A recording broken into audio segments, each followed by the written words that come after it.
Geliefde kind van God, ek groet jou in die mooie en lieflike naam van ons Here Jesus Christus. Dit is 'n nuwe dag.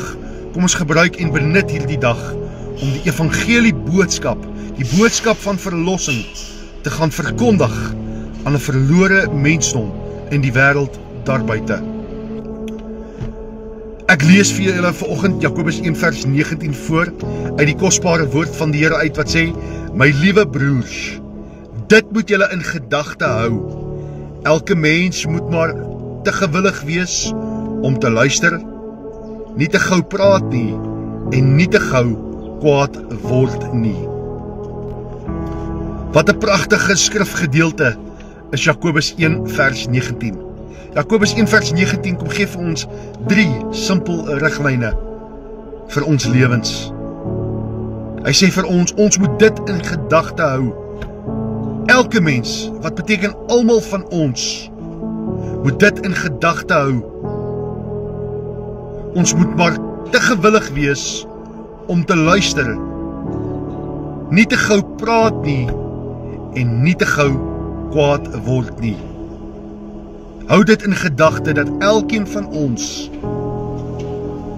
moet maar te gewillig wees om te luister, nie te gou praat nie en nie te gou kwaad word nie. As jy Jakobus hoofstuk 1 verder gaan lees, dan sê die woord van die Here vir ons: 'n mens wat kwaad word, doen nie wat reg is voor God nie. Geliefde kind van God, ek wil jou bemoedig vanoggend. Kom ons vra die Heilige Gees om homself inwonend te kom maak in elkeen van ons se lewens. Kom ons vra God se Gees om ons te help om nie te gou kwaad te word nie.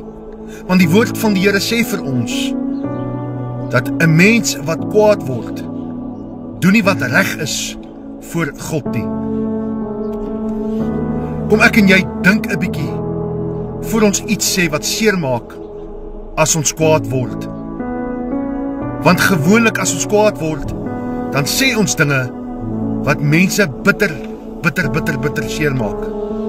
En gewoonlik dan sny daai woorde van ons baie diep wonde in mense se harte. En dit vat baie lank vir mense om te genees van daai seer woorde wat ons teenoor hulle uitgespreek het. So kom ons vat hierdie 3 riglyne wat die woord van die Here vir ons kom gee vanoggend, wat sê dat ons dit in gedagte moet hou